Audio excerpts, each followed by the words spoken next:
Era uma terça-feira comum. Num estúdio no Rio, um menino sem mãe gravou Sorria, Sorria e foi para casa sem saber que acabara de criar um clássico eterno. Sorria, meu bem, sorria. Naquela mesma semana, em Washington, uma mulher com câncer subiu num andador e cantou para 30 pessoas, sem imaginar que aquela gravação amadora venderia 10 milhões de discos. E em algum lugar do Brasil, uma dupla de favela gravou uma profecia, sem saber: fico assim sem você. 2 anos depois, só um deles estava vivo para ouvir o mundo cantar. 7 cantores, 7 obras que explodiram depois que eles partiram. Mais famosos mortos do que vivos. E nenhum deles soube. Pense no que isso significa. Cada vez que você ouviu essas músicas no rádio, em novela, num casamento, num velório, o artista que as criou já não estava mais aqui para saber. Já não podia ver o que a obra dele estava fazendo com o coração das pessoas. Já não podia ouvir o próprio nome sendo cantado por multidões. Se você tem mais de 40 anos e cresceu com essas músicas no rádio, prepare o lenço, porque este vídeo vai te levar de volta e vai partir o seu coração do jeito certo. Inscreva-se agora no canal Ícones da Arte, ative o sininho e fica até o final. Estas 7 histórias vão ficar marcadas para sempre.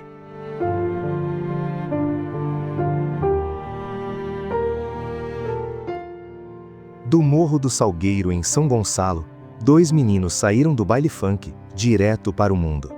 Claudinho e Buchecha. 1 milhão de discos vendidos.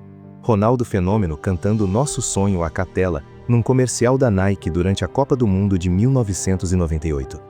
Shows lotados no Japão, em Portugal, nos Estados Unidos. 2 meninos que o sistema tentou ignorar e que varreram o sistema do caminho com uma música e uma voz. Claudinho tinha uma canção que parecia profecia.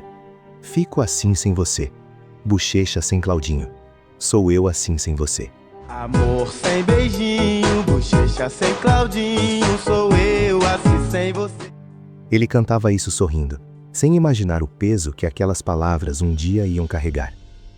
13 de julho de 2002. Acabara de comprar o Golf 0 km, o sonho realizado, contado com alegria numa entrevista semanas antes. Decidiu voltar sozinho de um show em Lorena, no interior de São Paulo. Na descida da Serra das Araras, o carro bateu. Claudinho tinha apenas 26 anos. Nos meses seguintes, enquanto Buchecha mergulhava numa depressão profunda, as músicas de Claudinho continuavam tocando em todas as rádios do Brasil, como se o país não conseguisse aceitar o silêncio. E aí começa a parte que ele nunca viu. Fico Assim Sem Você virou o maior sucesso da carreira. Regravada por mais de 100 artistas em todo o mundo, cantada por Ivete Sangalo no Maracanã, centenas de milhões de streams, a esmagadora maioria construída depois da morte de Claudinho. O filme Nosso Sonho foi pré-selecionado para representar o Brasil no Oscar em 2023. A filha Andressa, hoje artista com o nome Lia, segue os pais do pai. O funk, que o sistema queria prender numa caixinha e fechar com chave, explodiu as paredes com o nome de Claudinho escrito nelas. Ele partiu sem saber que o sonho tinha virado eterno. Quero te encontrar, quero te amar, você. Em Washington, uma mulher simples cantava para apenas 30 pessoas num bar. De dia, cuidava de plantas num viveiro, porque amava o silêncio e as coisas que crescem devagar. À noite, no Blues Alley, um clube de jazz em Georgetown, entregava a alma inteira. Eva Cassidy recusava contratos que aprendessem num único estilo musical. Gravou um disco ao vivo, Live at Blues Alley, só para ter algo para vender na saída dos shows. A tiragem foi de 1000 cópias. Naquela noite de janeiro de 1996, ela cantou Over the Rainbow com uma voz tão pura e tão devastadora que o cameraman amador que filmava do fundo da sala teve que parar várias vezes, porque estava chorando. The rainbow way. 5 meses depois, veio o diagnóstico: melanoma, já espalhado pelos pulmões e pelos ossos. Em setembro de 1996, Eva subiu ao palco pela última vez, apoiada num andador, dopada de remédios para aguentar a dor, e fechou o show com What a Wonderful World. A plateia estava em silêncio absoluto. Morreu em 2 de novembro de 1996, aos 33 anos. E aí começa a parte que ela nunca viu. 2 anos depois, o DJ Terry Wogan tocou Over the Rainbow na BBC Radio 2. Os telefones da emissora não pararam de tocar por horas. O vídeo amador virou o mais pedido da história do Top of the Pops 2. Eva se tornou a única artista feminina com 3 álbuns póstumos consecutivos em primeiro lugar no Reino Unido. Vendeu mais de 10 milhões de discos. Na Europa, só perde para Elvis Presley em vendas póstumas. Ela só queria cantar com verdade. O mundo inteiro, inclusive aqui no Brasil, onde sua voz tocou novelas e casamentos de uma geração inteira, agradeceu tarde demais.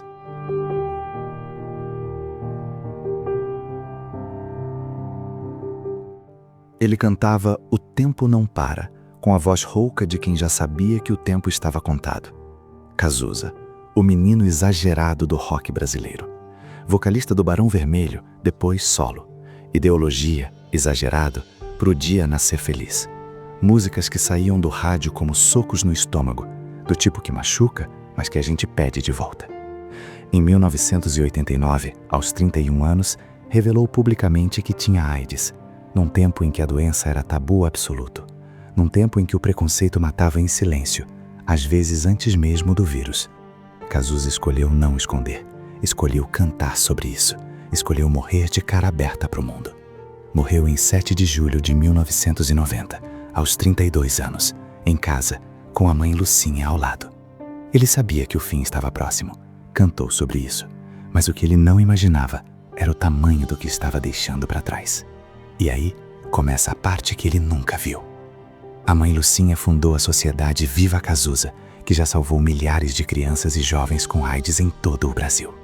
Suas músicas viraram hinos de liberdade, coragem e luta contra o preconceito, regravadas até hoje por artistas de todas as gerações, presentes em documentários, exposições e shows de tributo. Novas gerações que cantam O Tempo Não Para, como se ele tivesse escrito ontem, para a vida delas. Cazuza se tornou símbolo permanente de uma época e de uma resistência que não terminou. O poeta que o Brasil perdeu cedo morreu sem ver o tamanho gigante do legado que deixou.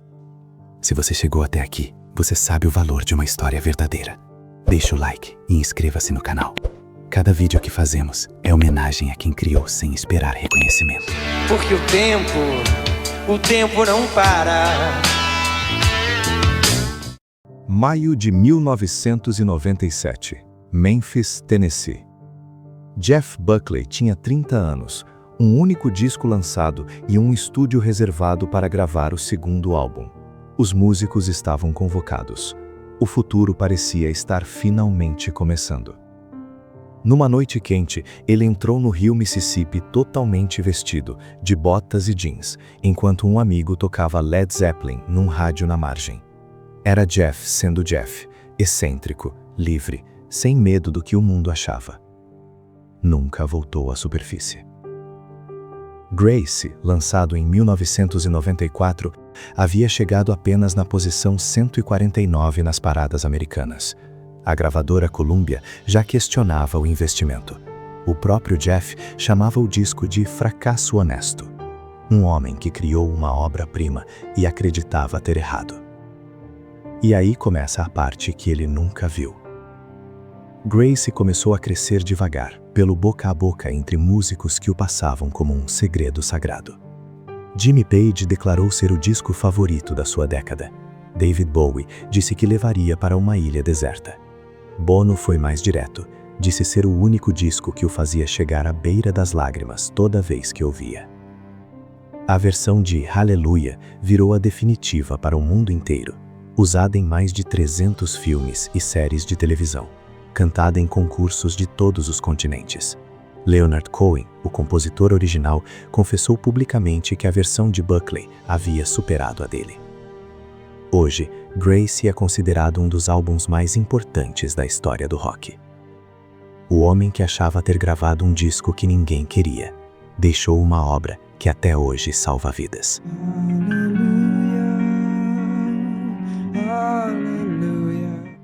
1967, Otis Redding era o rei do soul.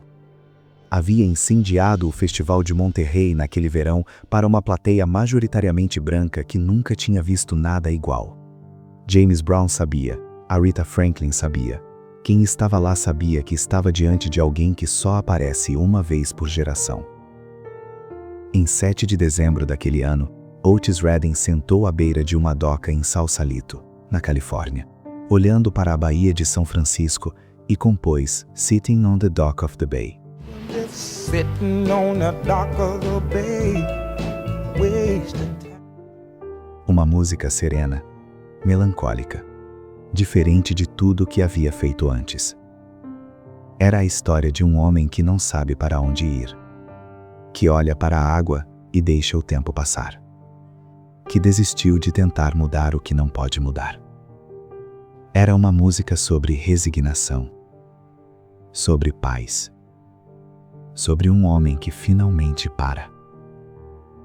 3 dias depois, o avião particular de Otis Redding caiu num lago gelado em Wisconsin. Ele tinha 26 anos. 4 membros da sua banda morreram com ele. E aí começa a parte que ele nunca viu. Sitting on the Dock of the Bay foi lançada em janeiro de 1968. Chegou ao número 1 nos Estados Unidos e em vários países do mundo. Foi o único número 1 da carreira de Otis Redding. A última música que gravou antes de morrer. Foi a maior música que jamais criou. O Rei do Soul compôs uma canção sobre a paz de quem para de lutar contra a correnteza. E partiu antes de ouvir o mundo inteiro cantá-la. Eram 5 meninos de Guarulhos, que em menos de um ano viraram o maior fenômeno do rock brasileiro. Mamonas Assassinas, Dinho, Bento Inoto, Samuel Reole, Júlio Hazek e Sérgio Reole. Vira-vira, Pelados em Santos. Seus cabelos é da hora.